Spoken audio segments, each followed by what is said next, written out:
स्वागत एवं सम्मान करेंगे महाराष्ट्र के मुख्यमंत्री माननीय श्री एकनाथ शिंदे जी, महाराष्ट्र के उप मुख्यमंत्री माननीय श्री देवेंद्र जी फडणवीस, माननीय श्री अजीत दादा पवार एवं केंद्रीय मंत्री श्री सर्बानंद सोनोवाल जी।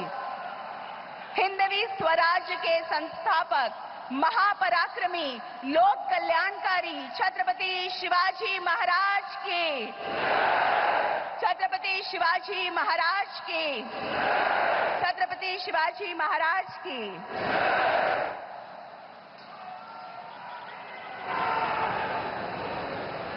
और अब स्वागत श्रृंखला में सम्मान की अगली कड़ी माननीय प्रधानमंत्री जी को वाड़वन बंदरगाह की प्रतिमा भेंट करेंगे माननीय केंद्रीय मंत्री पत्तन पोत परिवहन और जलमार्ग माननीय श्री सर्बानंद सोनोवाल जी।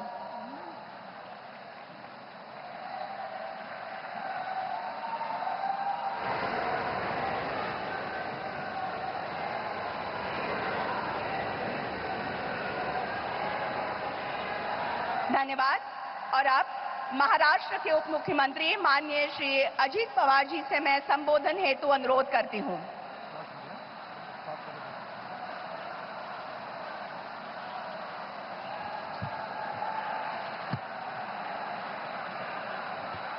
भारत देशाचे लोकप्रिय प्रधानमंत्री आदरणीय नरेंद्र मोदी जी, आपले महामहिम राज्यपाल तसंच राज्याचे मुख्यमंत्री माननीय एकनाथरावजी शिंदेजी, केंद्रीय उपस्थित असणारे दोन्ही कॅबिनेट मिनिस्टर, आपले उपमुख्यमंत्री देवेंद्र फडणवीस जी, केंद्रीय राज्यमंत्री, खासदार, मंत्रिमंडळातील आमचे सर्व सहकारी, विधिमंडळातील सर्व सहकारी, उपस्थित पालघर जिल्ह्याच्या कानाकोपऱ्यातून आलेले सगळे माझे बांधव, महिला, भगिनी, पत्रकार मित्र आणि माझ्या तरुण मित्रांनो, आजचा दिवस हा आपल्या सर्वांच्या दृष्टीने अतिशय महत्त्वाचा दिवस आहे। आता आल्यानंतर पंतप्रधान महोदयांनी इथं काय उद्याच्याला होऊ पाहतं याबद्दलची सगळी माहिती घेतली। त्यामध्ये थोडंसं वाढवण बंदर होत असताना काही जणांचा त्याला विरोध आहे, त्याबद्दलच्या बातम्या आपण ऐकतो। मला तमाम माझ्या महाराष्ट्रातल्या जनतेला आणि पालघरवासियांना सांगायचं की बाबांनो, विकास करायचा असेल तर कुठेतरी 2-3 पावलं पुढे मागे सरकावं लागतं।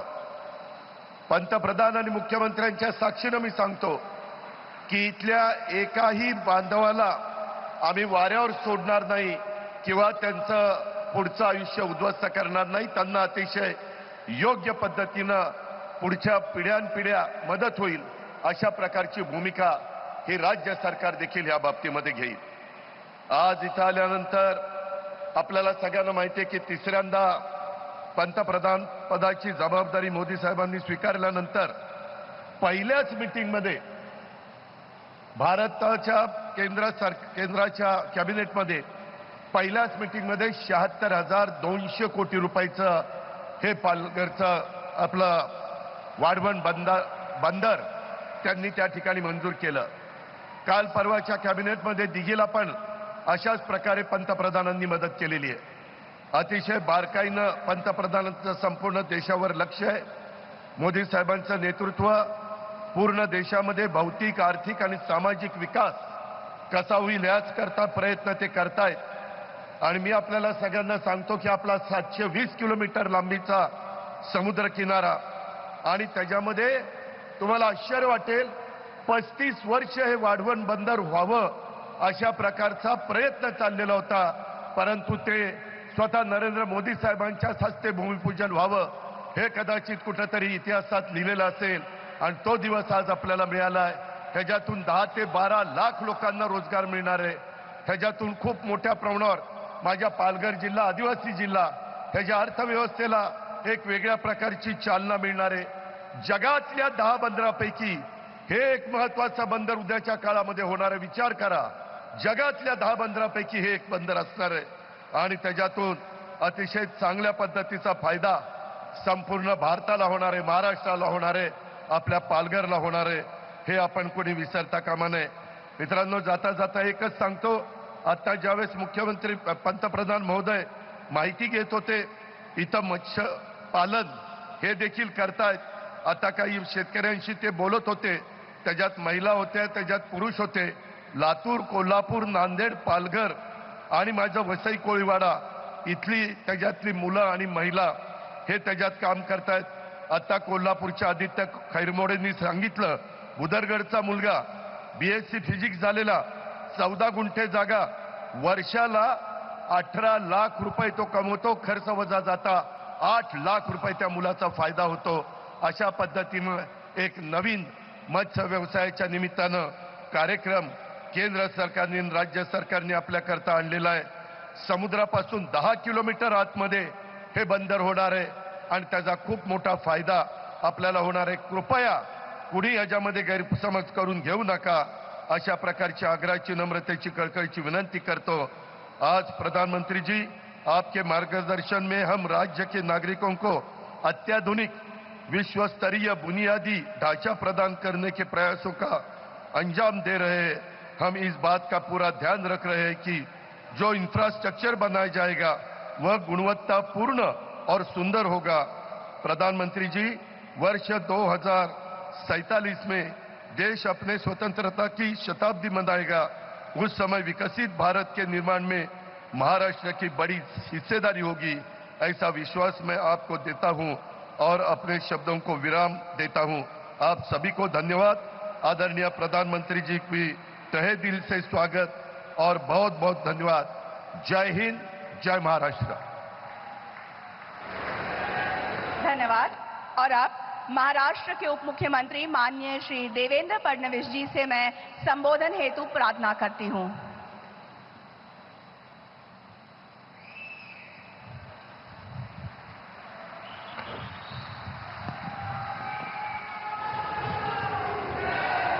हिंदवी स्वराज्याचे सरसंस्थापक छत्रपती शिवरायांना मानाचा मुजरा करतो.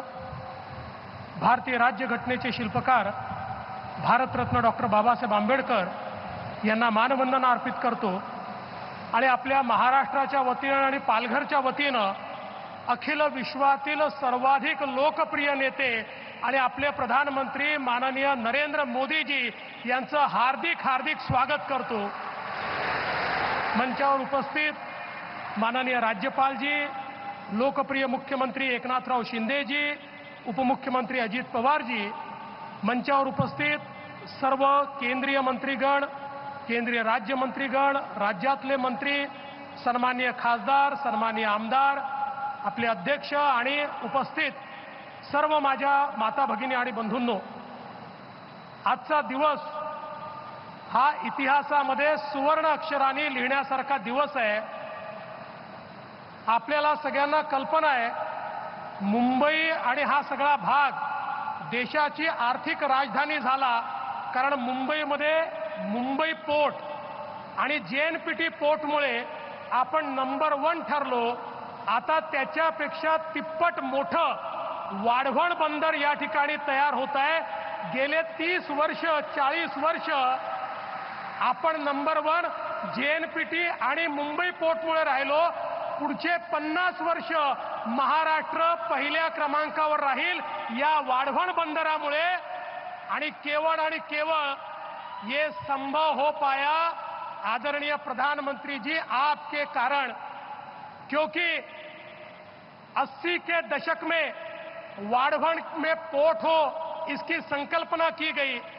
ध्यान में यह आया कि पूरे देश में 20 मीटर डीप ड्राफ्ट केवल वाढवण में हमको उपलब्ध है और कहीं नहीं है. इसलिए यहां पर अगर पोर्ट तैयार होगा तो भारत एक मैरीटाइम पावर बनेगा. किंतु 1991 में सुप्रीम कोर्ट ने डहाणू का नोटिफिकेशन निकाला, एक कमेटी तैयार की और जन्म से पहले ही वाढवण पोर्ट की मृत्यु हो गई और उसके बाद सबने कह दिया अब ये पोर्ट बन ही नहीं सकता. लेकिन 2014 में प्रधानमंत्री जी, आपकी सरकार आई, आपके आशीर्वाद से महाराष्ट्र में हम सभी को काम करने का मौका मिला और आपके आशीर्वाद से हमने इसे वापस जीवित किया। और सबसे महत्वपूर्ण कोई काम किया तो हमने नया राइट ऑफ वे ढूंढकर निकाला जो डहाणू नेचुरल अथॉरिटी के बाहर था, और एक ऐसा राइट ऑफ वे जिससे पर्यावरण को कोई धोखा नहीं हो सकता। और उसके कारण ये जो 91 का नोटिफिकेशन था, उस नोटिफिकेशन से ये वाढवंड पोर्ट बाहर निकला और आपने इसको नेशनल पोर्ट का दर्जा दिया। और मुझे बहुत खुशी है, सुप्रीम कोर्ट तक हर जगह हम लोग जीतते गए और आज की ये परिस्थिति है कि वाढवंड का शिलान्यास आपके हाथ से हो रहा है। और मैं ऐसा कहता हूं, किसी भी देश के इतिहास में एक ऐसा वाकया होता है जो उस देश के लिए टर्निंग पॉइंट होता है। प्रधानमंत्री जी, अगले 200 साल तक ये वाढवंड का जो पोर्ट है, इस पोर्ट के कारण आपका जो नाम है वो इतिहास में दर्ज होगा कि भारत को आगे ले जाने का काम अगर किसी ने किया तो प्रधानमंत्री मोदी जी ने यहां पर किया। और इसलिए मैं उनका बहुत बहुत आभार व्यक्त करता हूं। और आज ये क्षण आ चुका है। मैं प्रधानमंत्री जी इस समय एक सुझाव देना चाहता हूं कि जिसकी फिजिबिलिटी हम लोग देखें। आप जानते हैं, दुनिया के सारे बड़े एयरपोर्ट ये रेक्लेमेशन करके इसी प्रकार से समुद्र में पोर्ट के आसपास तैयार किए हैं। मुंबई में हम आने वाले दिनों में मुंबई जो बढ़ने वाली है वो सारी की सारी इसी वसई विरार पालघर साइड में बढ़ने वाली है। हम लोग इस पोर्ट के लिए रिक्लेमेशन कर रहे हैं। उसके साथ साथ अगर हम एयरपोर्ट का भी रिक्लेमेशन करें और तीसरा एयरपोर्ट अगर इधर करें तो मैं ऐसा मानता हूं कि हम मुंबई को बदल देंगे। मैं जाते जाते इतना ही कहना चाहता हूं, इस जो ये बंदर है इसको तैयार करते समय एक चीज का ध्यान रखा गया। हमारे जो मछुआरे हैं, हमारी जो फिशिंग कम्युनिटी है, उसके जीवन में सकारात्मक परिवर्तन आए। यहां पर उनका फिशिंग हार्बर भी होगा, उनके लिए फिशिंग की नई व्यवस्थाएं भी होगी, उनके लिए नए प्रकार के वहां पर वेसल्स भी हम लोग उपलब्ध कर देंगे। और इतना ही नहीं, ये भी तय किया यहाँ के फिशरमैन और यहाँ के आदिवासियों को ही ट्रेनिंग देकर उनको ही यहाँ पर जॉब्स दिए जाएंगे। 1 लाख अवसर यहाँ पर तैयार होंगे। वो यहाँ के आदिवासियों को, यहाँ के ओबीसीज को और यहाँ के फिशरमैन को देने का निर्णय किया। और मैं जेएनपीटी का आभार व्यक्त करता हूं, उन्होंने उसका ट्रेनिंग भी शुरू कर दिया है और जल्दी ही इन सबको बहुत अच्छी नौकरियां मिलेगी। तो यहाँ की लोकल कम्युनिटी को बिल्कुल डिस्टर्ब किए बिना देश का सबसे बड़ा पोर्ट बनाने के लिए प्रधानमंत्री जी आपको बहुत बहुत धन्यवाद देता हूं और अपने शब्दों को विराम देता हूं। जय हिंद, जय महाराष्ट्र।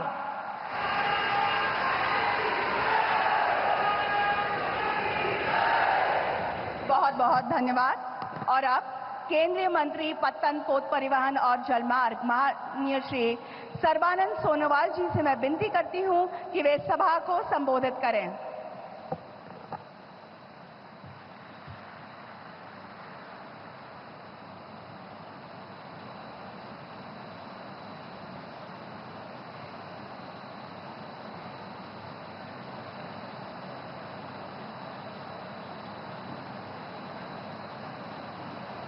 नमस्कार।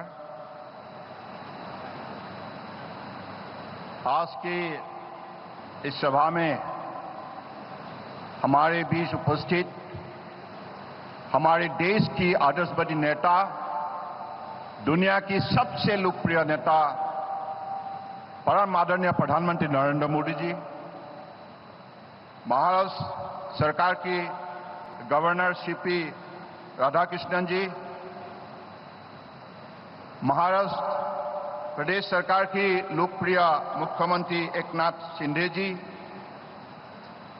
केंद्रीय सरकार की वरिष्ठ मंत्री राजीव रंजन सिंह जी, महाराष्ट्र सरकार के उप मुख्यमंत्री देवेंद्र फडणवीस जी, उप मुख्यमंत्री अजित पवार जी, हमारी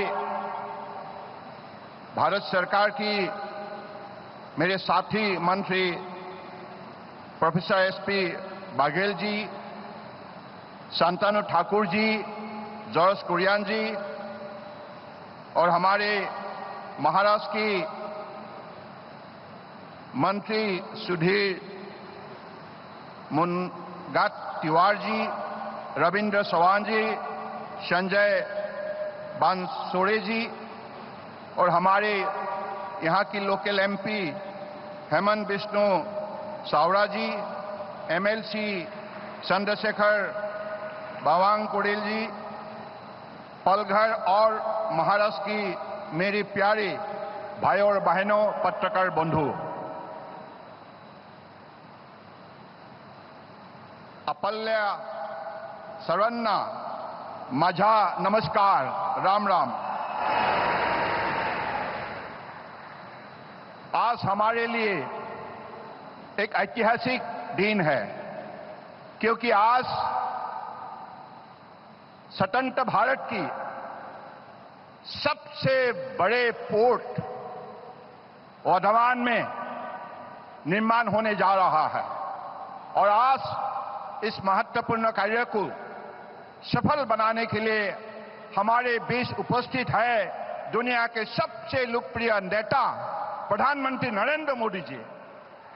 तो इसलिए मैं हृदय से प्रधानमंत्री जी को स्वागत करता हूं और आज ये जो पोर्ट बनने जा रहा है, इसके लिए जो माहौल महाराष्ट्र प्रदेश सरकार और पालघर की महाराष्ट्र की जनता ने की है, इसके लिए मैं आप सबको हृदय से आभार व्यक्त करना चाहता हूं।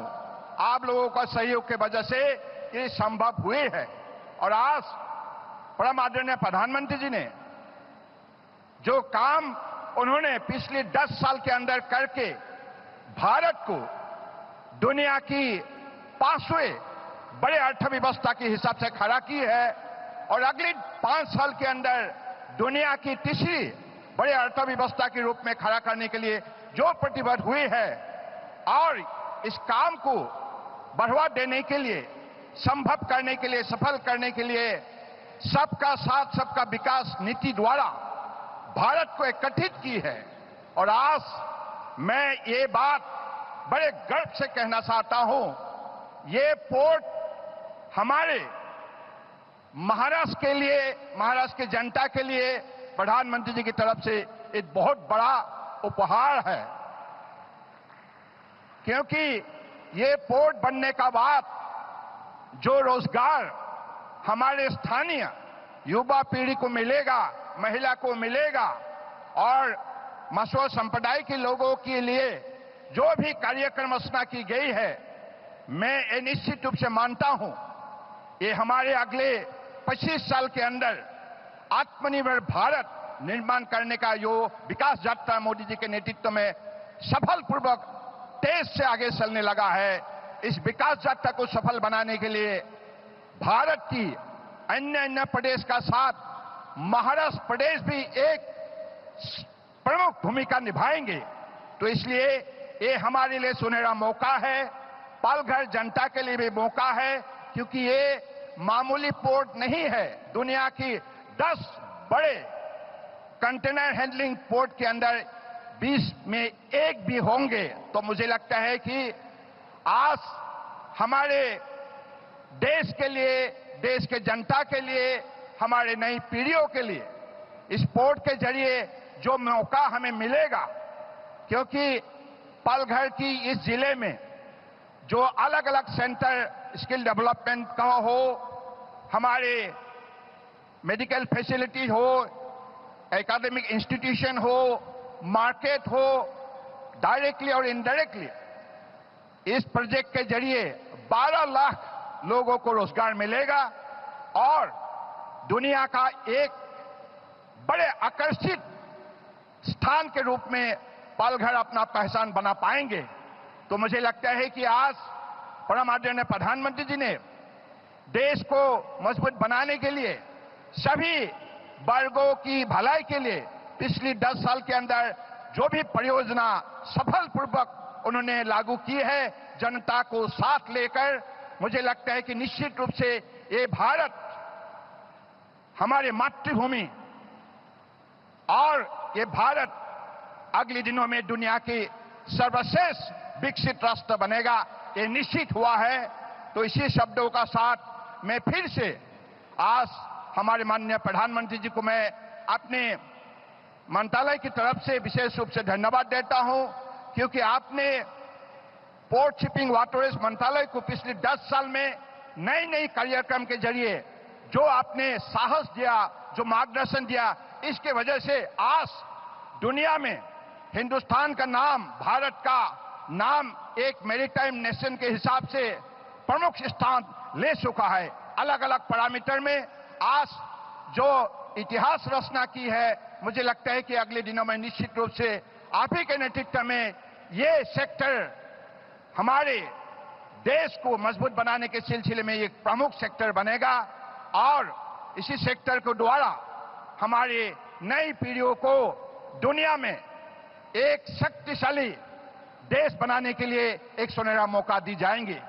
तो इसी शब्दों का साथ मैं फिर से आप सबको धन्यवाद देते हुए अगले दिनों में मैं आप लोगों से यही आग्रह करता हूं, जब कंस्ट्रक्शन शुरू होंगे, इस कंस्ट्रक्शन के समय पे 1 लाख लोगों का यहां रोजगार होगा और जब ये कार्य संपूर्ण होगा उसके बाद 10 लाख से 12 लाख तक रोजगार मिलेगा।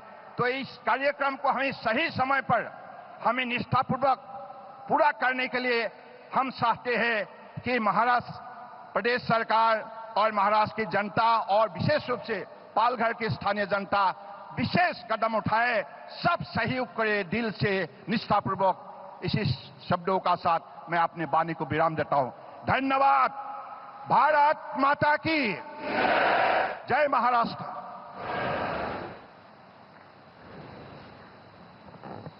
धन्यवाद माननीय मंत्री महोदय। और अब केंद्रीय मंत्री मत्स्य पालन, पशुपालन एवं डेयरी माननीय श्री राजीव रंजन सिंह जी से मैं संबोधन हेतु अनुरोध करती हूं।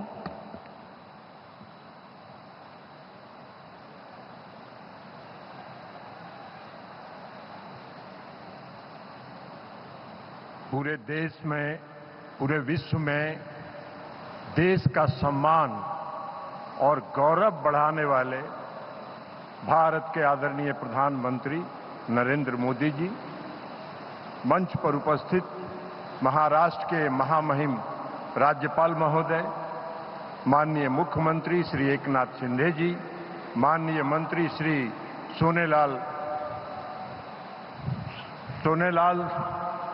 सोनोवाल जी, माननीय उप मुख्यमंत्री, माननीय केंद्रीय राज्य मंत्रीगण, माननीय महाराष्ट्र के सभी मंत्रीगण, माननीय विधायकगण और यहां उपस्थित आप सभी साथियों, आज माननीय प्रधानमंत्री जी ने मछली उत्पादन से जुड़े 1564 करोड़ रुपए की योजनाओं का शिलान्यास किया है और लोकार्पण किया है, जिसमें fishing harbours, aqua park, biofloc, cage culture, aquaculture system, quality fish seeds और ट्रांसपॉन्डर्स को लॉन्च किया है उन्होंने, जो मछली के उत्पादन के दिशा में एक लंबी दूरी तय करेगी और मछली का उत्पादन बढ़ेगा। और इस पूरे योजना से जो 1564 करोड़ रुपए की आज योजना का आदरणीय प्रधानमंत्री जी ने लोकार्पण और शिलान्यास किया है, इससे प्रत्यक्ष और अप्रत्यक्ष रूप से लगभग 5,25,000 लोग को रोजगार मिलेगा, वो उस रोजगार से जुड़ेंगे। ये आज की कार्यक्रम का है, इसलिए हम आदरणीय प्रधानमंत्री जी को विभाग की तरफ से, मछली विभाग की तरफ से, मत्स्य विभाग की तरफ से उनका हार्दिक अभिनंदन और धन्यवाद करते हैं कि आज उन्होंने समय दिया इन योजनाओं का शिलान्यास करने। आदरणीय प्रधानमंत्री जी की परिकल्पना है कि 2047 में हम विकसित भारत बनाएंगे और उसका लक्ष्य लेकर पूरी दृढ़ शक्ति के साथ और दूरदृष्टि के साथ प्रधानमंत्री जी ने जो 2 निर्णय लिया, 2019 में इन्होंने मत्स्य विभाग और पशुपालन विभाग को अलग विभाग बनाया और उसके साथ साथ प्रधानमंत्री मत्स्य संपदा योजना को प्रारंभ किया। उसने मत्स्य उत्पादन के क्षेत्र में क्रांति लाने का काम किया है। मत्स्य उत्पादन आज हमारा बढ़ा है। प्रधानमंत्री मत्स्य उत्पादन योजना का अगर आप उत्पादन की बात करें तो पिछले 9 वर्षों में मछली का उत्पादन दोगुना हो गया। 2013-14 तक जहां मात्र 95.79 लाख टन का मछली उत्पादन होता था, 2022-23 में आदरणीय प्रधानमंत्री जी आपके नेतृत्व में इस देश में दोगुना 1,175.45 लाख टन मछली का उत्पादन हुआ, जो 13-14 के बराबर में दोगुना है। उसी तरह आदरणीय प्रधानमंत्री जी आपके नेतृत्व की सरकार ने इस देश में मछली के निर्यात को जो बढ़ावा दिया है, उसने यहाँ के मछली उत्पादकों को की आर्थिक स्थिति को संपन्न करने का काम किया है। आज जो 2013-14 में जहां मात्र 30,213 करोड़ रुपए का निर्यात होता था, आपके नेतृत्व में 9 वर्षों के अंदर 60,523 करोड़ रुपए का निर्यात हुआ है। 123 देश हैं इस विश्व के जो हमारे मछली को लेते हैं, और उसमें सबसे बड़ा देश यूएसए है, यूनाइटेड स्टेट्स ऑफ अमेरिका, जो हमारा सबसे बड़ा बाजार में ये है। और आदरणीय प्रधानमंत्री जी, आज जो आपने एक ट्रांसपॉन्डर को लॉन्च किया है, vessel communicate and support system के तहत, यह ट्रांसपॉन्डर देश के अंदर विकसित किया गया है और इसको आज आपने लॉन्च किया है।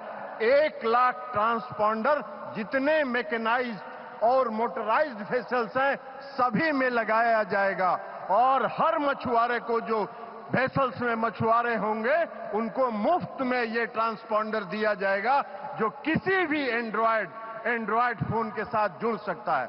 मछुआरे रहते हैं समुद्र के अंदर 8 किलोमीटर, 7 किलोमीटर, 6 किलोमीटर के अंदर, परिवार से दूर रहते हैं, 15 दिन 10 दिन तक बाहर रहते हैं। इस ट्रांसपॉन्डर सिस्टम के द्वारा 6 सैटेलाइट के माध्यम से हर मछुआरा अपने परिवार के साथ जुड़ जाएगा, अपने परिवार से संपर्क कर सकेगा। इस ट्रांसपॉन्डर के माध्यम से उनको यह सूचना दी जाएगी कि समुद्र के किस इलाके में ज्यादा मछली उपलब्ध है, ताकि मछुआरों को और वेसल्स को दूर तक भटकना नहीं पड़ेगा, वो वहां जाके फिशिंग कर सकते हैं। तो इससे उनके आय में भी वृद्धि होगी। इसके अलावा पूरे मछुआरे कम्युनिटी के लोगों के जो संपर्क हैं, कोई खतरा हुआ, कहीं कोई समुद्र में तूफान आया, उनको तुरंत उसके माध्यम से सूचना दी जाएगी कि तूफान है, आप वहां से निकल जाओ। मछुआरे कभी कभी मछली मारते मारते समुद्री इलाके में अपनी सीमा को पार कर जाते हैं। ये ट्रांसपॉन्डर सिस्टम उनको सूचित करेगा कि आप अपनी सीमा को पार कर रहे हैं, कृपया अपनी सीमा में लौट आइए। तो यह ट्रांसपॉन्डर सिस्टम पूरे मछली के उत्पादन के क्षेत्र में एक क्रांति लाने का काम करेगा। इसके लिए मैं आपको प्रधानमंत्री जी हृदय से आपका आभार व्यक्त करता हूं कि आज आपने इसको आपने लॉन्च किया है, और यह पूरे अपने देश के अंदर विकसित किया हुआ ट्रांसपॉन्डर सिस्टम है। इसके अलावा मछली उत्पादन से जुड़े लोगों को आदरणीय प्रधानमंत्री जी ने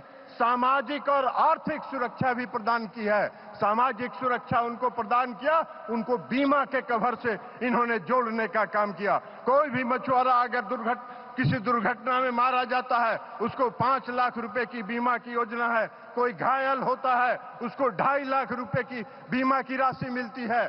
कोई अस्पताल में इलाजरत है तो 25,000 रुपए की उसको सहायता मिलती है बीमा के माध्यम से। आपने किसान क्रेडिट कार्ड से जोड़ा है किसानों को, मछली उत्पादन से जुड़े किसानों को आज किसान क्रेडिट कार्ड के माध्यम से मछली का उत्पादन बढ़ रहा है और आने वाले समय में यह इतना उत्पादन होगा कि हम 1 लाख करोड़ तक निर्यात कर पाएंगे पूरे देश दुनिया में। यह हम आपको आश्वस्त और भरोसा दिलाते हैं। और इसी के साथ साथ हम आपका पुनः धन्यवाद करते हुए हम आपसे विश्वास दिलाते हैं महाराष्ट्र की इस पालगढ़ की जनता को कि देश के प्रधानमंत्री आदरणीय नरेंद्र मोदी जी के नेतृत्व में 2027 में हम तीसरी अर्थव्यवस्था कायम होंगे और 2047 2047 में देश एक विकसित राष्ट्र के रूप में दुनिया के सामने उभर के सामने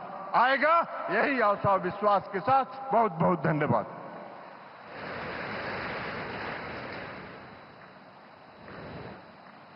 धन्यवाद माननीय मंत्री महोदय। और अब महाराष्ट्र के मुख्यमंत्री माननीय श्री एकनाथराव शिंदे जी से मैं विनती करती हूं कि वे सभा को संबोधित करें। छत्रपति शिवाजी महाराज की जय भवानी। महाराष्ट्राचं आराध्य दैवत छत्रपती शिवाजी महाराजांना मानाचा मुजरा आज पालघरमध्ये वाढवण बंदराच्या भूमिपूजन प्रसंगी उपस्थित आदरणीय प्रधानमंत्री, आपल्या सगळ्यांचे लाडके, लोकप्रिय आणि देशात नाही जगामध्ये जे लोकप्रियतेच्या उत्तुंग शिखरावर नंबर 1 ला असलेले आदरणीय नरेंद्र मोदी साहेबांचं मनापासून मी स्वागत करतो। आमचे दोन्ही उपमुख्यमंत्री, केंद्रीय मंत्री, राज्याचे आपले सर्व मंत्रीगण, आमचे महामहिम राहिले राज्यपाल राधाकृष्णनजी, सर्वानंद सोनोवालजी, राजीव सिंगजी आणि सर्व व्यासपीठावरील सन्माननीय मान्यवर, उपस्थित बांधव भगिनी आणि पत्रकार मित्रांनो, खरं म्हणजे आजचा दिवस आपल्या पालघरच्या इतिहासामधला, महाराष्ट्राच्या इतिहासामधला आणि खरं म्हणजे देशाच्या इतिहासामधला सोनेरी दिवस आहे असं म्हटलं तर वावगं ठरणार नाही।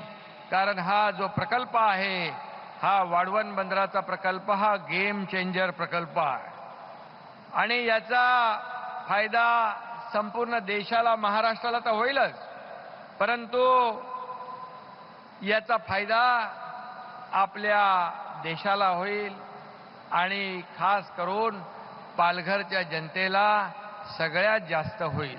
आणि म्हणून मी आदरणीय प्रधानमंत्री महोदयांचं पालघरवासियांच्या वतीने मनापासून स्वागत करतो, त्यांना खूप खूप धन्यवाद देतो।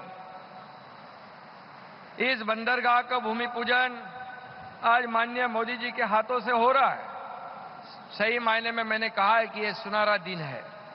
मोदी जी के हाथ में सफलता का पारस है, इसलिए इस पोर्ट का पहला चरण 2029 तक निर्धारित समय पर पूरा हो जाएगा और जैसा भूमि पूजन हुआ है वैसा लोकार्पण भी हमारे आदरणीय मोदी जी के यह शुभ हाथों से होगा, यह मैं विश्वास यहां पर व्यक्त करता हूं।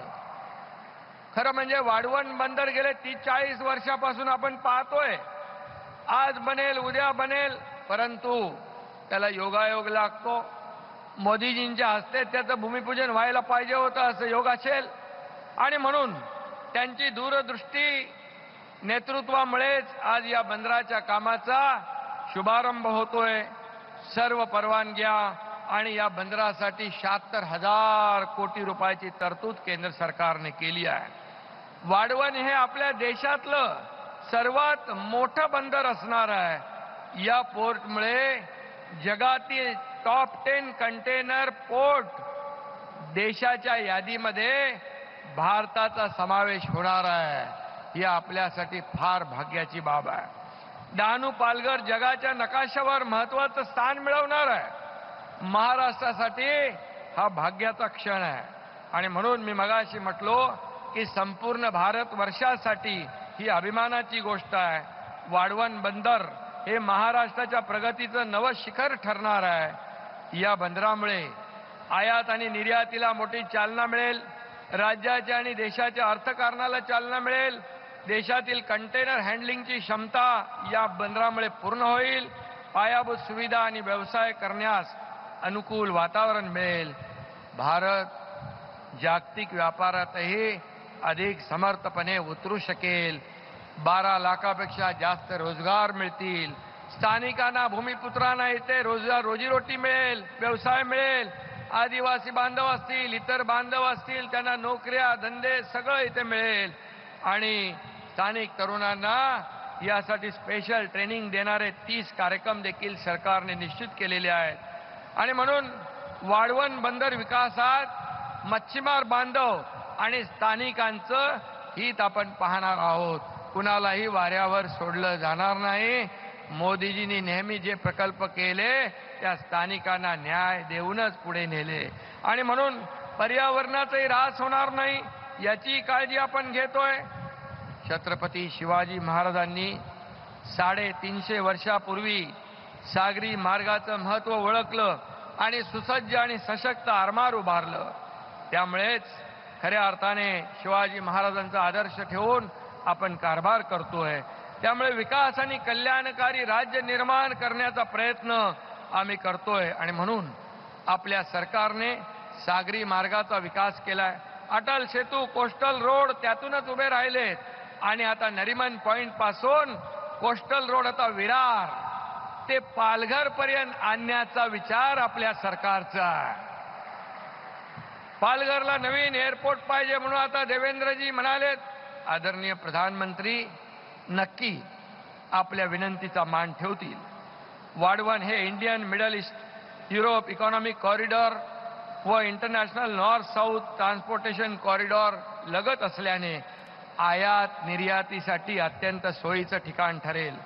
आणि वाढवण बंदरामुळे भारताला पूर्व किनारा आणि पर्शियन खाडीतील जवळपासच्या देशातील व्यापाराची गरज पूर्ण करता येईल. आणि म्हणून सिंगापूर, कोलंबो आणि इतर आंतरराष्ट्रीय बंदरावर भारताला अवलंबून राहावं लागणार नाही. असं आंतरराष्ट्रीय दर्जाचं हे बंदर होतंय. एक और अच्छी खबर यह है कि महाराष्ट्र की अर्थव्यवस्था को प्रचंड मजबूती प्रदान करने वाले दिघी पोर्ट के विकास को भी केंद्र सरकार ने 2 दिन पहले हरी झंडी दिखाई है. नेशनल इंडस्ट्रियल कॉरिडोर डेवलपमेंट कार्यक्रम के तहत देश भर में 12 औद्योगिक स्मार्ट सिटी डेवलप की जा रही है. उसमें हमारे महाराष्ट्र के दिघी पोर्ट का भी समावेश है. और इसलिए दिघी पोर्ट के बगल में ये देश का दूसरा सबसे बड़ा औद्योगिक पार्क होगा. और इसलिए मैं आदरणीय प्रधानमंत्री जी को बहुत बहुत धन्यवाद देना चाहता हूं कि उन्होंने दिघी के लिए भी मान्यता दी. आणि खरं म्हणजे इथं 1000 कोटी डॉलरची गुंतवणूक होईल, रोजगार निर्माण होईल. आणि मी आपल्याला एवढंच सांगतो, हमारे आदरणीय प्रधानमंत्री मोदी जी ने मुंबई को वैश्विक फिनटेक हब के रूप में बदलने की घोषणा भी की है. फिनटेक तकनीक 2030 तक भारत को 7 ट्रिलियन अमेरिकी डॉलर की अर्थव्यवस्था बनाने में योगदान दे सकती है, जिससे महाराष्ट्र का एक बड़ा योगदान हो सकता है. आदरणीय प्रधानमंत्री जी मोदी जी ने हम भी आश्वस्त करना चाहते हैं कि महाराष्ट्र 2026 तक भारत के 5 ट्रिलियन डॉलर की अर्थव्यवस्था के लक्ष्य को साकार करने में प्रमुख भूमिका निभाएगा. ये हमारा वादा है. एमएमआर क्षेत्र 2047 में विकसित भारत की अर्थव्यवस्था के लिए एक पावर हाउस होगा, ऐसे भी हमारे आदरणीय मोदी जी ने कहा है. नीति आयोग द्वारा किए गए अध्ययन में मुंबई महानगर के साथ साथ पालघर, रायगढ़, ठाणे जिले सहित पूरे क्षेत्र में समग्र विकास को ध्यान में रखा गया है. अकेले एमएमआर क्षेत्र में ही 1 ट्रिलियन अर्थव्यवस्था की क्षमता है. वर्तमान में एमएमआर क्षेत्र की जीडीपी 12 लाख करोड़ अर्थात $140 बिलियन है. 2030 तक इस जीडीपी को 26 लाख करोड़ 300 बिलियन डॉलर तक करने का लक्ष्य रखा है। इसके लिए इसमें इस वाड़वन बंदर और दिघी पोर्ट अहम भूमिका निभाएंगे, ये मैं आपको बताना चाहता हूं। मोदी जी की वजह से इस देश की अर्थनीति बदल गई, विकास की नीति अमल में आई, विदेशी निवेश को बढ़ावा मिला और अब देश आर्थिक महाशक्ति बनने के दिशा में अग्रसर हो रहा है। मोदी साहब के कारण दुनिया में भारत का दबदबा बढ़ा, भारत का नाम ऊंचा हो गया और आज देश आर्थिक, सामाजिक, सांस्कृतिक और राजनीतिक रूप में दुनिया के मानचित्र पर झलक रहा है। उसके पीछे मोदी जी का सक्षम नेतृत्व, उनकी कड़ी मेहनत और परिश्रम है। मोदी जी के कुशल नेतृत्व में देश की प्रगति की गति इसी तरह बढ़ती रहेगी और 2047 तक विकसित भारत विश्व में महाशक्ति के रूप में स्थापित होगा, ऐसा विश्वास यह व्यक्त करता हूं। मोदी जी का एक बार फिर मैं हार्दिक आभार व्यक्त करता हूं, उनको धन्यवाद देता हूं। शेवटी जाता जाता एकच सांगतो, शिवरायांच्या आदर्शावर चालतो आमचा कारभार, खंबीर साथ देते केंद्रातील मोदी सरकार। धन्यवाद। जय हिंद, जय महाराष्ट्र। धन्यवाद माननीय मुख्यमंत्री महोदय। देवी और सज्जनों, 74,220 करोड़ रुपए मूल्य के वाड़वन बंदरगाह का शिलान्यास, 757 करोड़ रुपए मूल्य की विभिन्न मत्स्य पालन परियोजनाओं का शिलान्यास, साथ ही 417 करोड़ रुपए मूल्य की विभिन्न मत्स्य पालन परियोजनाओं का उद्घाटन और मछली पकड़ने वाले जहाजों पर 1 लाख पोत संचार एवं सहायता प्रणाली ट्रांसपॉन्डर्स लगाने का शुभारंभ करने हेतु रिमोट का बटन दबाकर ई फलकों का अनावरण करने की विनती मैं माननीय प्रधानमंत्री जी से करती हूं।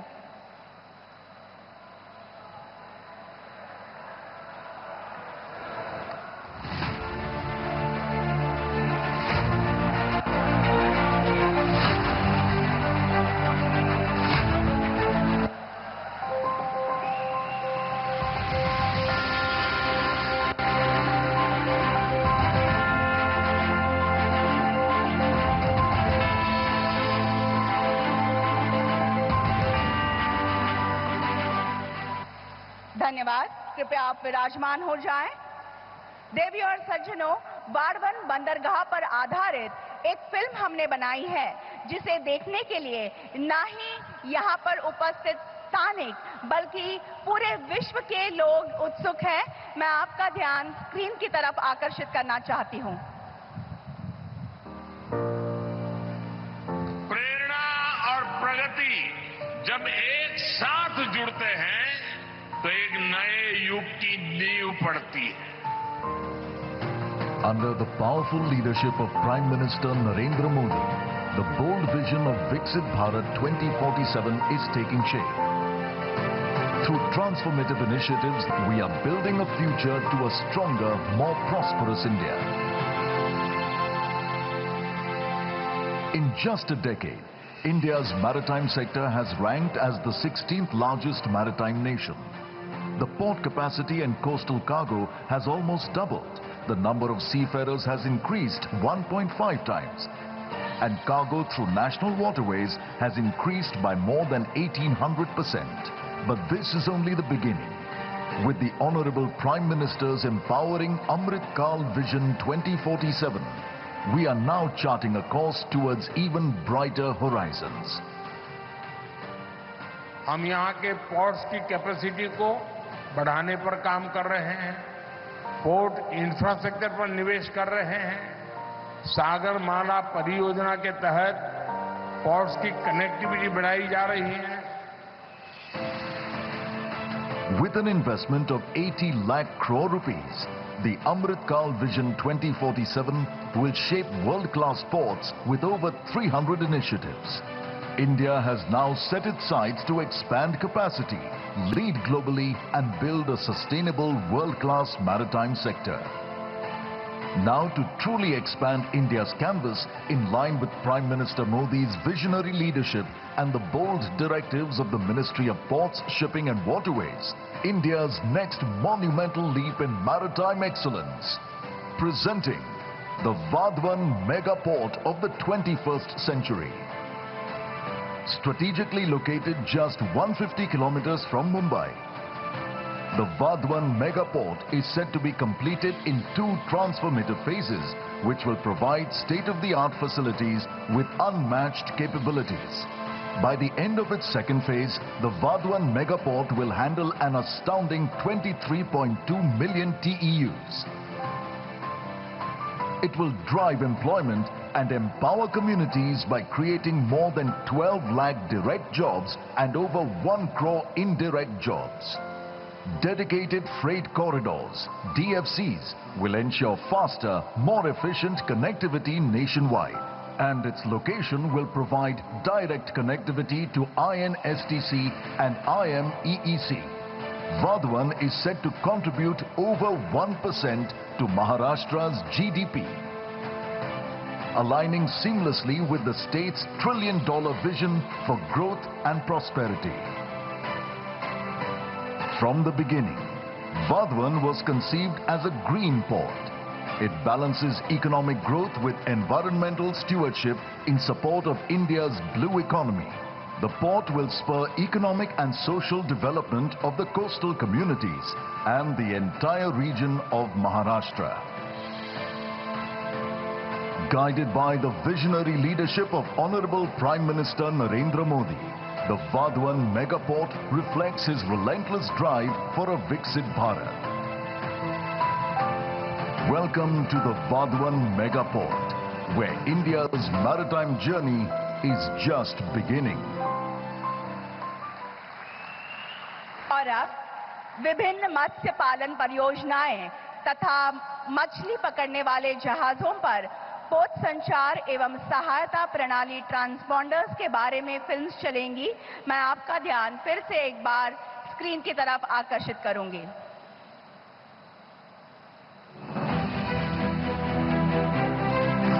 मत्स्यिकी और जलीय कृषि भारत में लगभग 3 करोड़ मछुआरों और मत्स्य किसानों को आजीविका प्रदान करने वाला एक महत्वपूर्ण माध्यम है। पिछले 10 वर्षों में प्रधानमंत्री नरेंद्र मोदी जी के नेतृत्व में भारत सरकार ने फिशरीज सेक्टर में कई अहम रिफॉर्म किए हैं। मत्स्यिकी क्षेत्र के केंद्रित विकास के लिए भारत सरकार ने 2019 में मत्स्य पालन विभाग और नए मंत्रालय की स्थापना की। साथ ही मत्स्यिकी क्षेत्र के सर्वांगीण विकास के लिए विभिन्न योजनाओं को लागू किया। पहली बार देश में इतनी बड़ी व्यापक योजना बनाई गई है। आजादी के बाद इस पर जितना निवेश हुआ उनसे भी कई गुना ज्यादा निवेश प्रधानमंत्री मत्स्य संपदा योजना पर किया जा रहा है। माननीय प्रधानमंत्री के विजन के तहत सरकार इस क्षेत्र में 38,500 करोड़ रुपए से अधिक का निवेश कर रही है। मत्स्यिकी एवं जल कृषि अवसंरचना विकास निधि के अंतर्गत ऋण लेना अब सरल और सहज हो गया है। प्रधानमंत्री मत्स्य संपदा योजना नई तकनीकों के उपयोग द्वारा उत्पादन और उत्पादकता को बढ़ाने में अहम साबित हो रही है। लगभग 44,000 फिशिंग वेसल्स की सुरक्षित लैंडिंग और बर्थिंग के लिए 113 फिशिंग हार्बर्स और फिश लैंडिंग सेंटर्स को मंजूरी दी गई है, जिससे 14 लाख मछुआरों और संबंधित हितधारकों को लाभ होगा। मत्स्य उत्पादन में वृद्धि के लिए रीसर्कुलेटरी एक्वाकल्चर सिस्टम, बायोफ्लॉक, केज और रेसवे जैसी प्रौद्योगिकियों के लिए सहायता प्रदान की जा रही है। समूह दुर्घटना बीमा कवरेज के माध्यम से सामाजिक सुरक्षा सुनिश्चित की गई है तथा मत्स्यन गतिविधि में प्रतिबंध अवधि के दौरान मछुआरों को आजीविका सहायता प्रदान की गई है। मत्स्य उत्पादन 175 लाख टन के रिकॉर्ड स्तर पर पहुंच गया है। साथ ही अंतर्देशीय मत्स्यिकी और जलीय कृषि उत्पादन तथा समुद्री खाद्य निर्यात 2 गुना हो गया है। प्रधानमंत्री मत्स्य किसान समृद्धि सह योजना PMMKSSY प्रधानमंत्री मत्स्य संपदा योजना के अंतर्गत एक नई उप योजना है। इस उप योजना को मंजूरी मिल गई है। भारत सरकार द्वारा इंटीग्रेटेड स्मार्ट फिशिंग हार्बर्स का विकास, विश्व स्तरीय मत्स्य बाजारों की स्थापना और मात्स्यिकी क्षेत्र में क्लस्टर आधारित विकास जैसी नई पहल की गई है। किसान क्रेडिट कार्ड की सुविधा मछुआरों और मत्स्य किसानों तक पहुंचाई गई। 30 अगस्त 2024 को पालघर, महाराष्ट्र में माननीय प्रधानमंत्री जी द्वारा 1200 करोड़ रुपए की 217 मात्स्यिकी परियोजनाएं लॉन्च हो रही हैं, जिससे 5 लाख से अधिक मछुआरों और मत्स्य किसानों को रोजगार और लाभ मिलेगा। इसके अलावा माननीय प्रधानमंत्री जी 364 करोड़ रुपए के vessel communication and support system के नेशनल रोल आउट को भी लॉन्च कर रहे हैं, जिसके तहत मछुआरों की सुरक्षा के लिए 1 लाख फिशिंग वेसल्स पर ट्रांसपॉन्डर लगाने को मंजूरी दी गई है।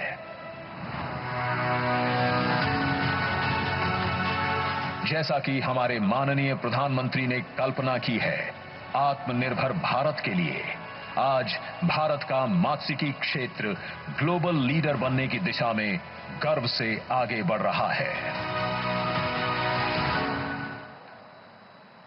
तो देवी और सज्जनों, इस प्रकार कुल मिलाकर 77,000 करोड़ से भी अधिक रुपए मूल्य की विविध बेशकीमती विकास परियोजनाओं की सौगात आज माननीय मोदी जी ने हमें दी। हम उनके आभारी हैं। और अब प्रधानमंत्री मत्स्य संपदा योजना के 3 मछुआरे लाभार्थियों को प्रातिनिधिक रूप में ट्रांसपॉन्डर्स का वितरण करने की विनती मैं माननीय प्रधानमंत्री जी से करती हूं। श्री निखिल रमेश तारे।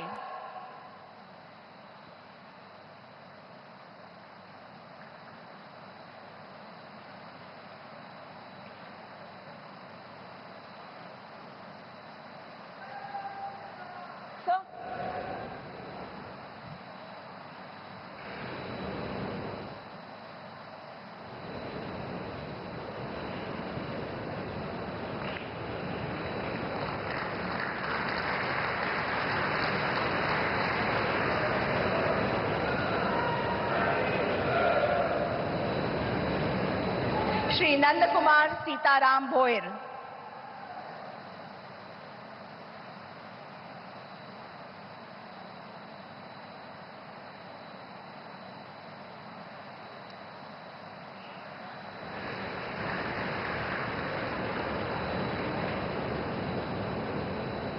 श्री हरीश चंद्र लक्ष्मण मेहर।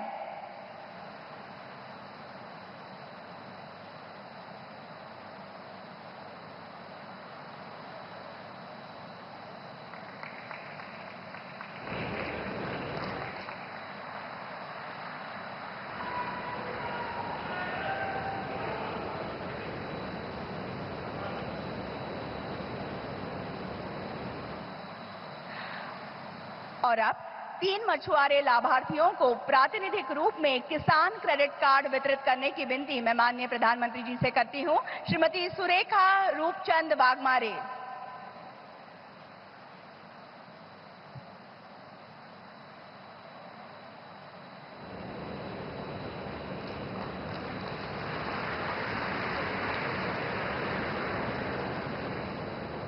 श्री शुभम नामदेव सौगले।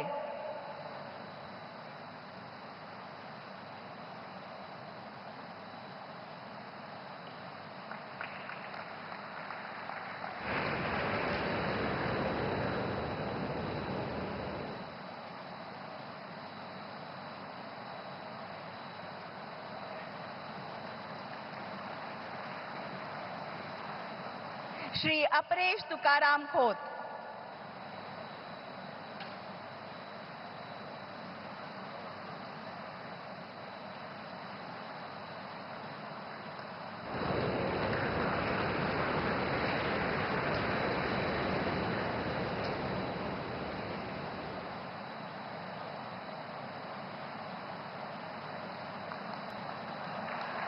धन्यवाद।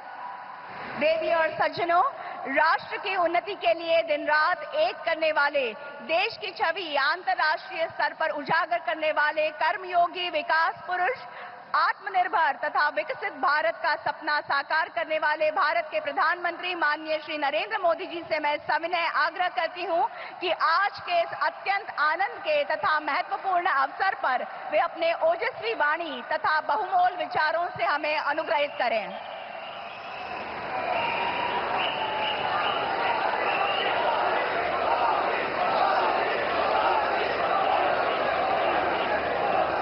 भारत माता की, भारत माता की, भारत माता की। महाराष्ट्र के गवर्नर सीपी राधाकृष्णन जी, हमारे लोकप्रिय मुख्यमंत्री श्री एकनाथ शिंदे जी, केंद्रीय कैबिनेट में मेरे सहयोगी श्री राजीव रंजन सिंह जी, सर्बानंद सोनोवाल जी, महाराष्ट्र के उप मुख्यमंत्री देवेंद्र फडणवीस जी, अजित दादा पवार जी, केंद्रीय मंत्रिमंडल के मेरे अन्य सहयोगीगण, महाराष्ट्र सरकार के मंत्री, अन्य महानुभाव और मेरे प्यारे भाइयों एवं बहनों, आज संत सेनाजी महाराज यांची पुण्यतिथी। मी त्यांना नमन करतो।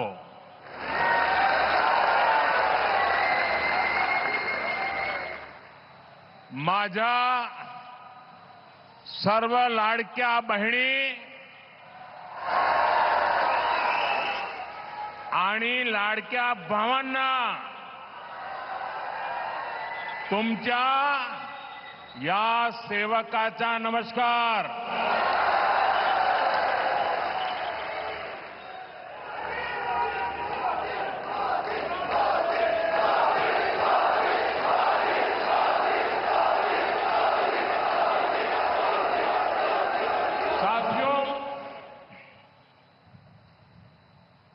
आज इस कार्यक्रम की चर्चा करने से पहले मैं अपने हृदय के भावों को व्यक्त करना चाहता हूं। जब 2013 में भारतीय जनता पार्टी ने मुझे प्रधानमंत्री पद के उम्मीदवार के रूप में निश्चित किया,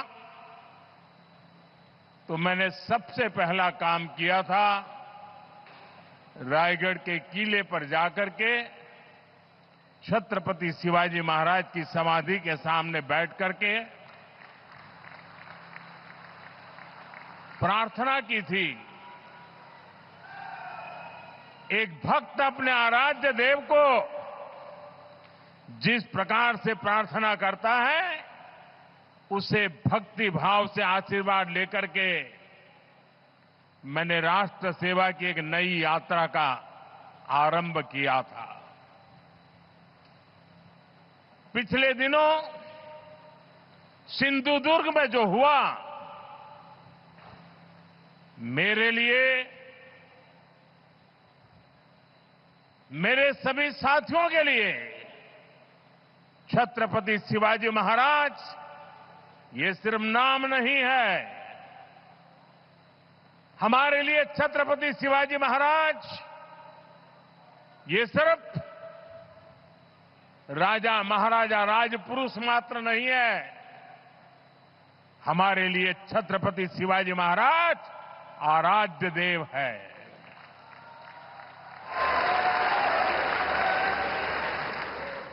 और मैं आज सर झुका करके मेरे आराध्य देव छत्रपति शिवाजी महाराज की उनके चरणों में मस्तक रख के माफी मांगता हूं।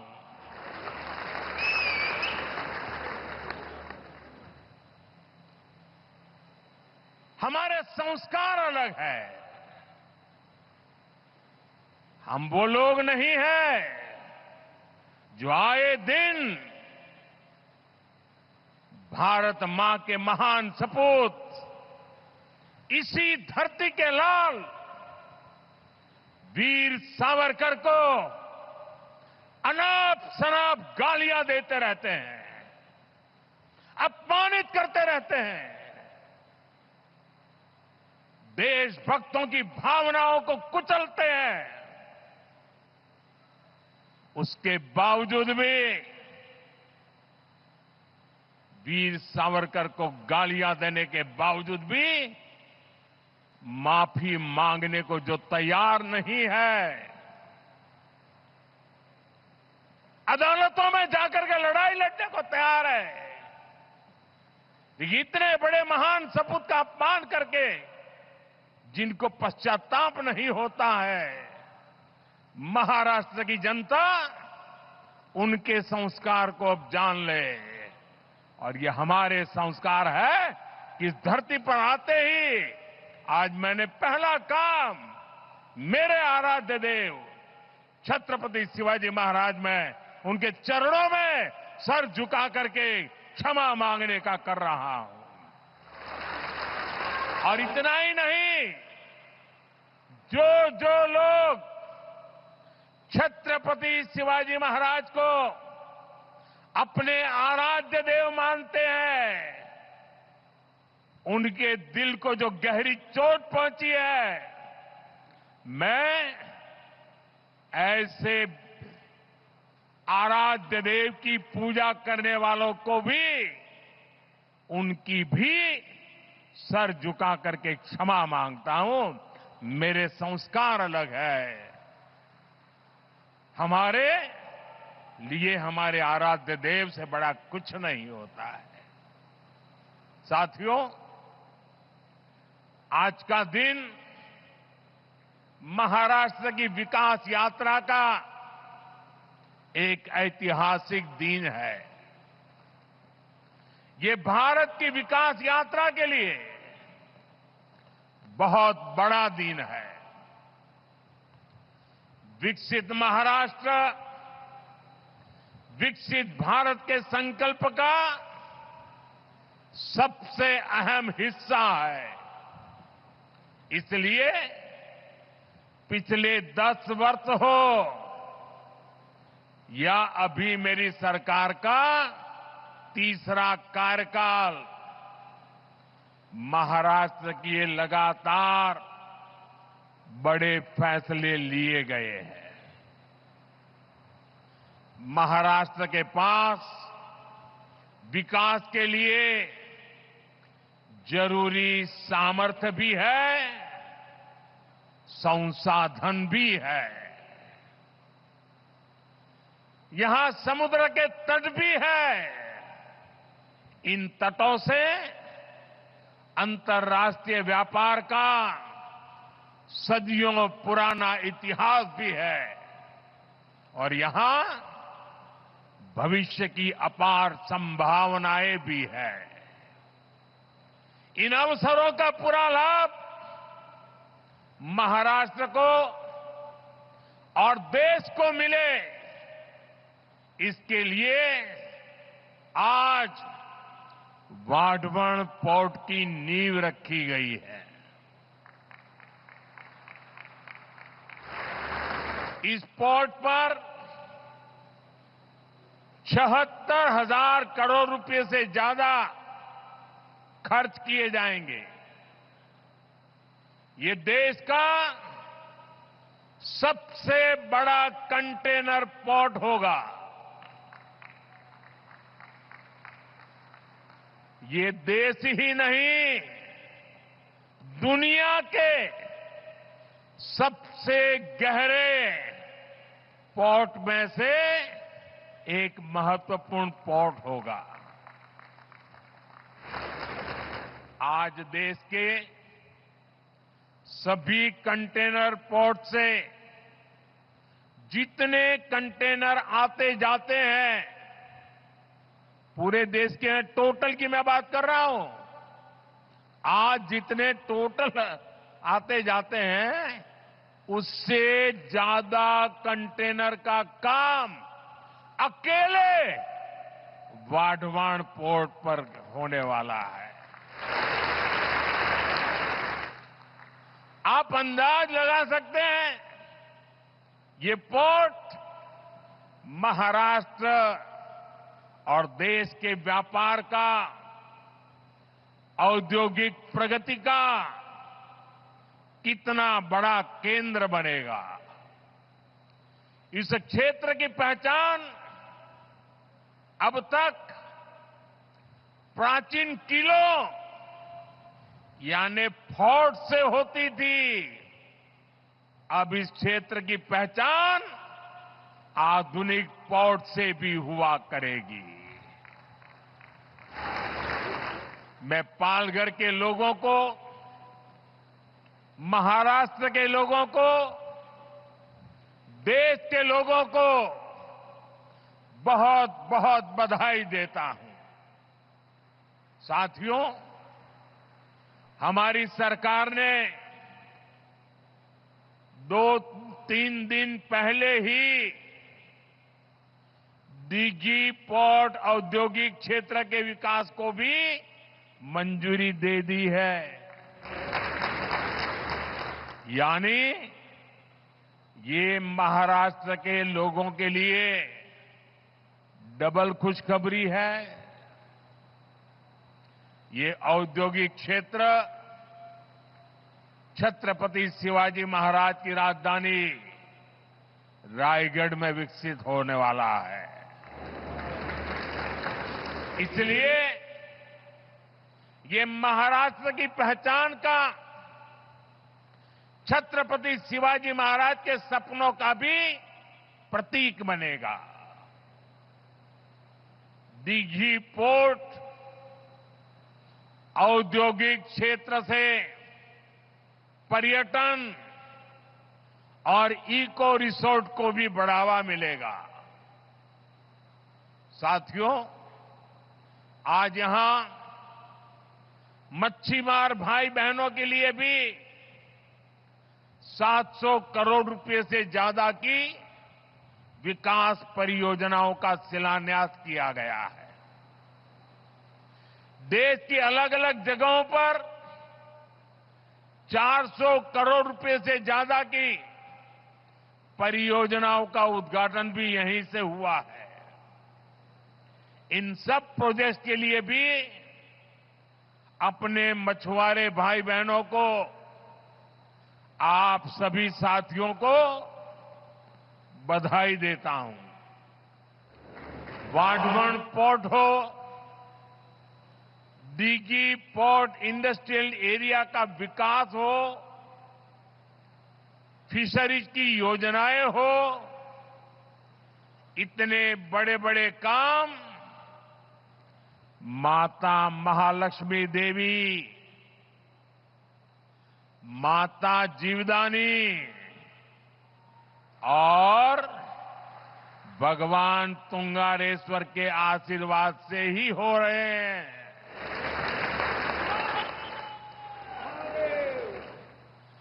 माता महालक्ष्मी देवी, माता जीवदानी आणि भगवान तुंगारेश्वर यांना माझे शत शत नमन। साथियों, एक समय था जब भारत को विश्व के सबसे समृद्ध और सशक्त राष्ट्रों में गिना जाता था। भारत की समृद्धि का एक बड़ा आधार था भारत का सामुद्रिक सामर्थ्य।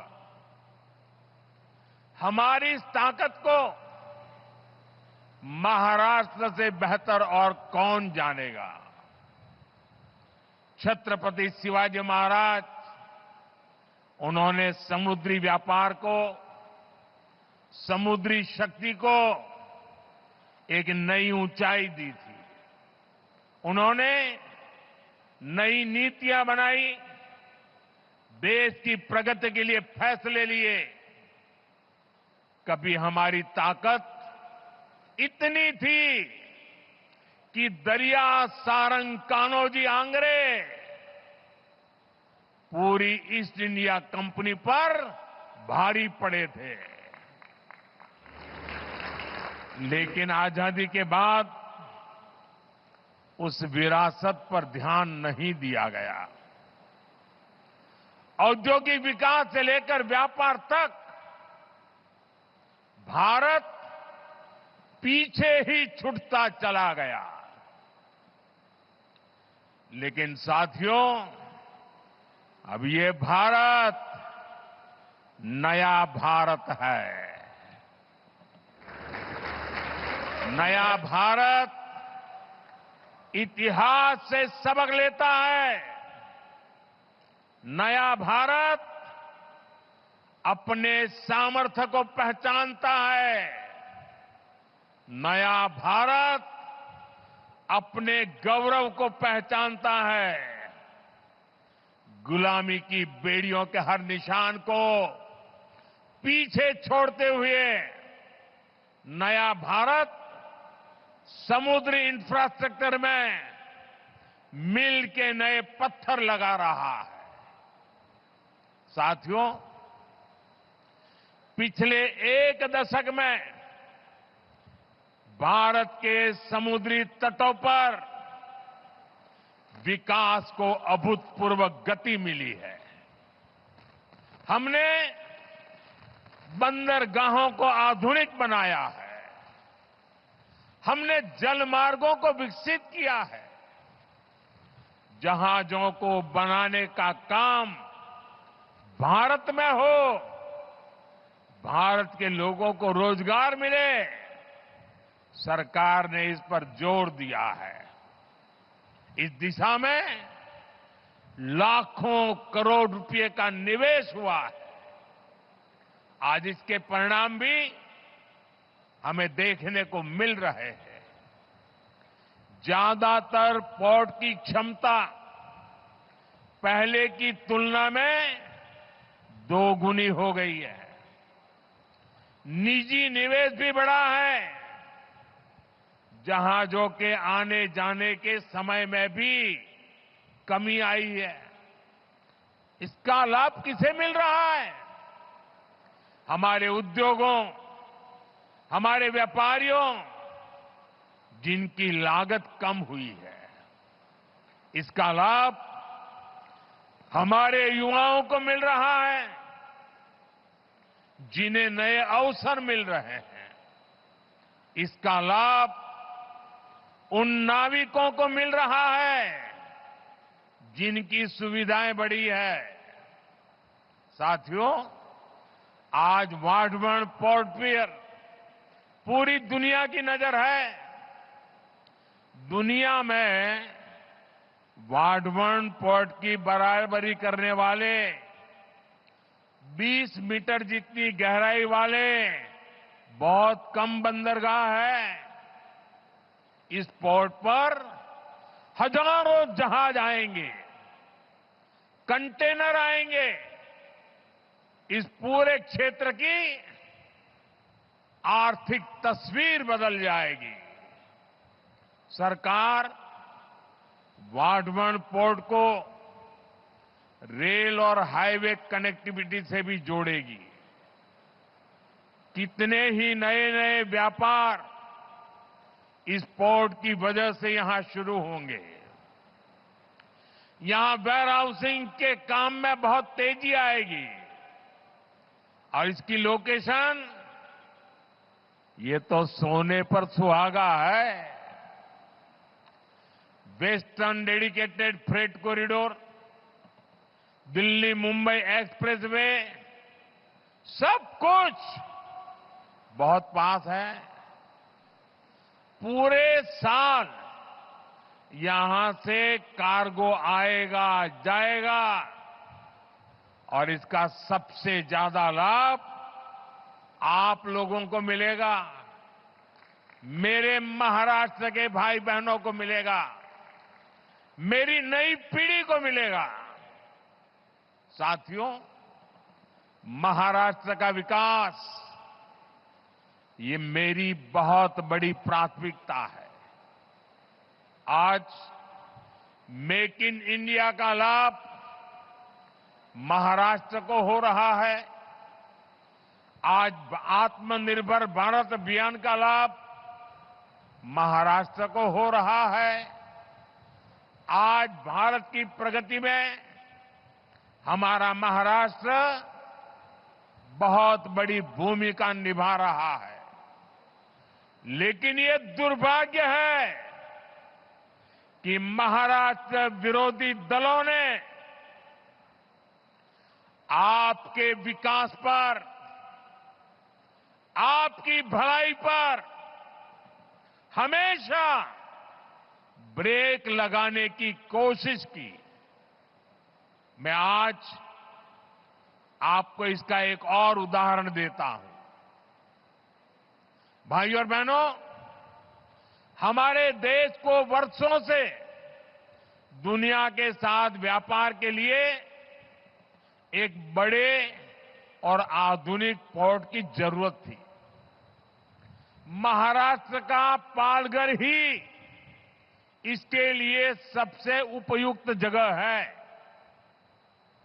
ये पोर्ट हर मौसम में काम कर सकता है, लेकिन इस प्रोजेक्ट को 60 वर्षों तक लटका कर रखा गया।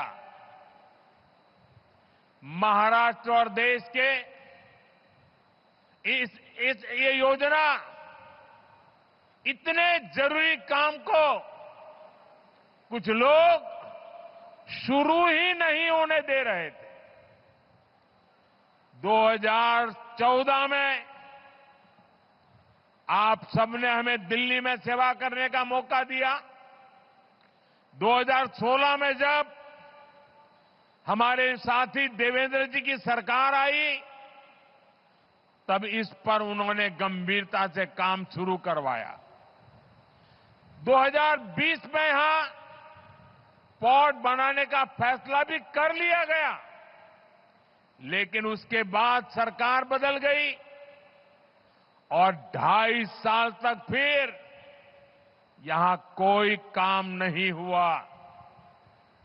आप मुझे बताइए, अकेले इस प्रोजेक्ट से यहां कई लाख करोड़ रुपए के निवेश का अनुमान है। यहां करीब 12 लाख रोजगार के अवसर पैदा होंगे। महाराष्ट्र के इस विकास से आखिरी किसे आपत्ति थी?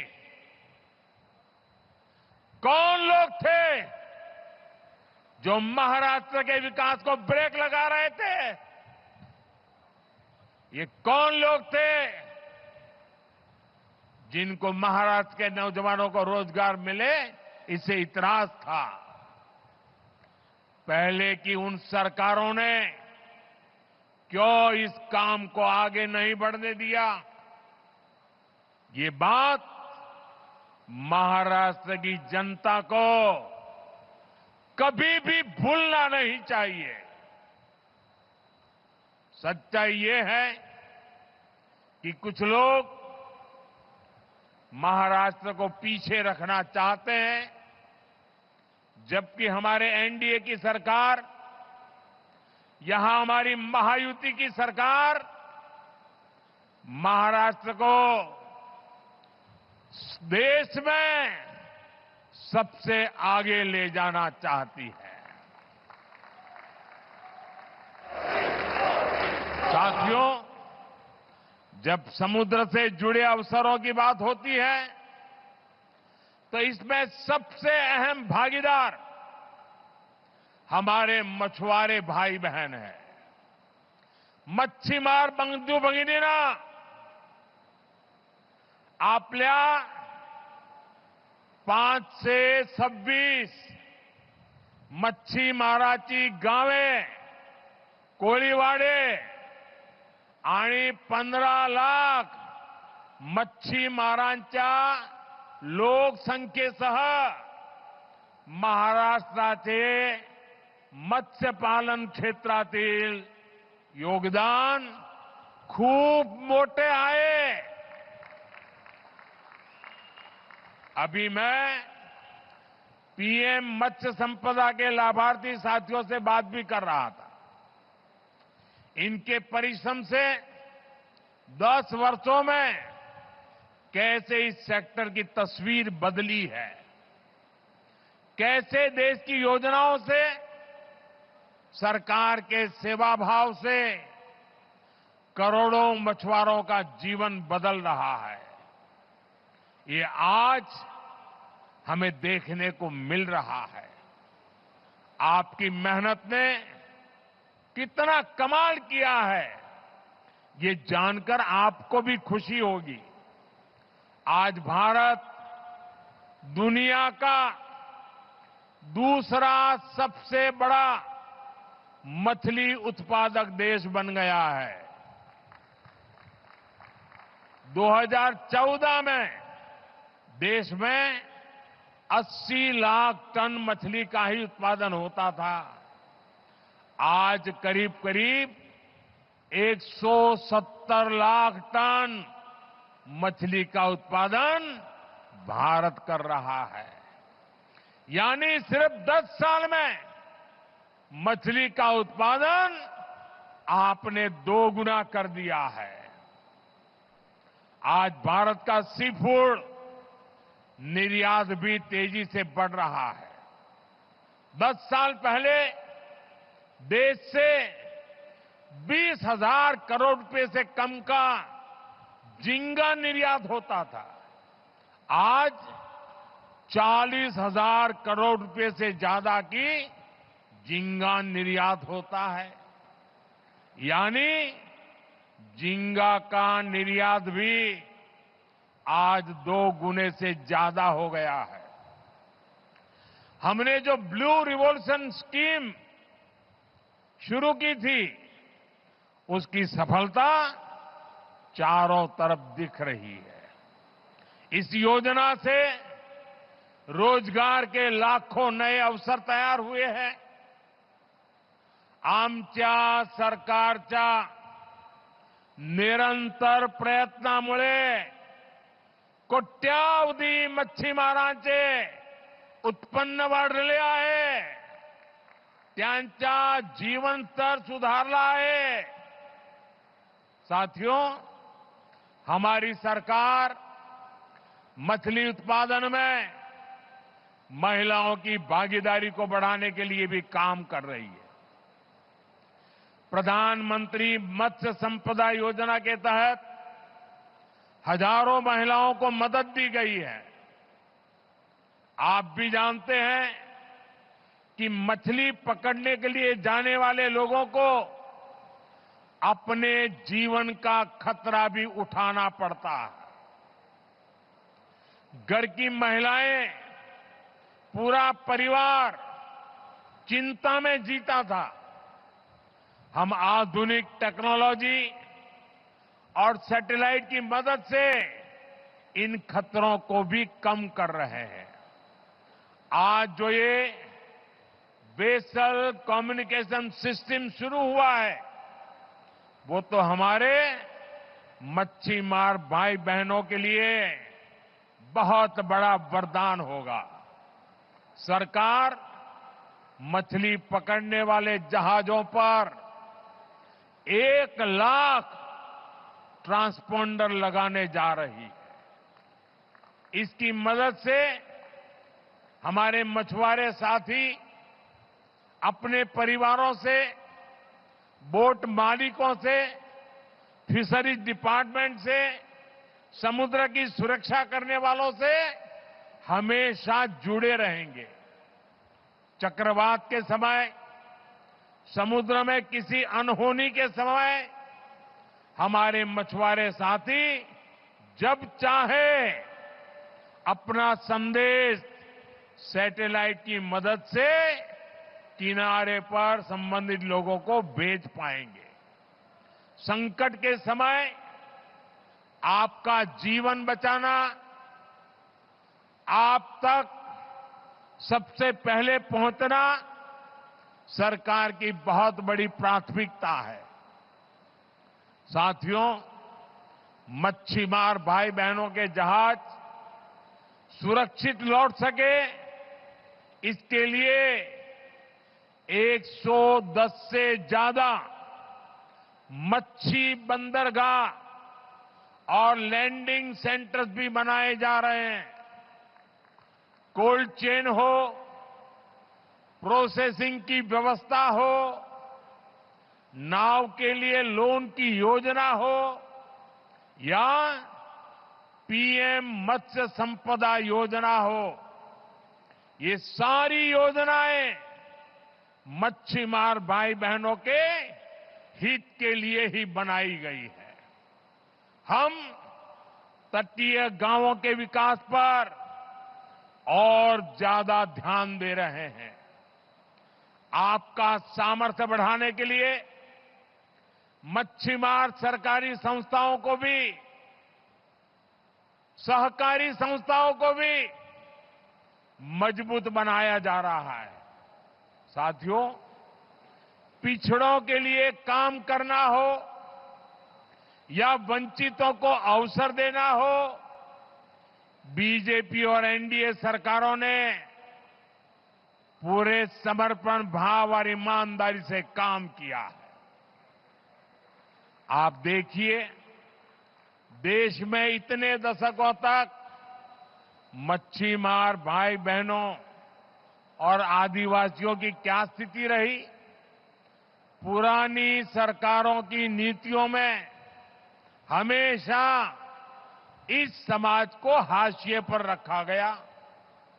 देश में इतना बड़ा आदिवासी बहुल क्षेत्र है, फिर भी आदिवासियों के कल्याण के लिए कभी एक विभाग तक नहीं बनाया गया। अलग जनजातीय मंत्रालय की स्थापना भाजपा एनडीए सरकार ने ही की थी। हमारी ही सरकार ने मछुआरों के कल्याण के लिए अलग मंत्रालय भी बनाया। हमेशा उपेक्षित रहे आदिवासी इलाकों को अब पीएम जनमन योजना का लाभ मिल रहा है। हमारा आदिवासी समाज, हमारा मच्छीमार समाज आज भारत की प्रगति में बड़ा योगदान दे रहा है। साथियों, आज मैं महायुति की सरकार की एक और बात के लिए विशेष रूप से सराहना करूंगा। विमेन लेड डेवलपमेंट में, नारी सशक्तिकरण में महाराष्ट्र देश को दिशा दिखा रहा है। आज महाराष्ट्र में अनेक उच्च पदों पर महिलाएं बहुत ही शानदार काम कर रही है। राज्य के इतिहास में पहली बार मुख्य सचिव के रूप में सुजाता सौनिक जी राज्य प्रशासन का मार्गदर्शन कर रही है। पहली बार राज्य के पुलिस फोर्स की प्रमुख डीजीपी रश्मि शुक्ला जी नेतृत्व कर रही है। पहली बार राज्य के फॉरेस्ट फोर्स की प्रमुख के रूप में शोमिता बिस्वास जी लीड कर रही है। पहली बार राज्य के कानून विभाग के प्रमुख के रूप में श्रीमती सुवर्णा केवले जी बड़ी जिम्मेदारी संभाल रही है। इसी तरह राज्य के प्रिंसिपल अकाउंटेंट जनरल के रूप में जया भगत जी ने कमान संभाली हुई है और मुंबई में कस्टम्स डिपार्टमेंट का नेतृत्व प्राची स्वरूप जी के हाथों में है। मुंबई की विशाल और मुश्किल भरे अंडरग्राउंड मेट्रो 3 को मुंबई मेट्रो की एमडी अश्विनी भिड़े जी लीड कर रही है।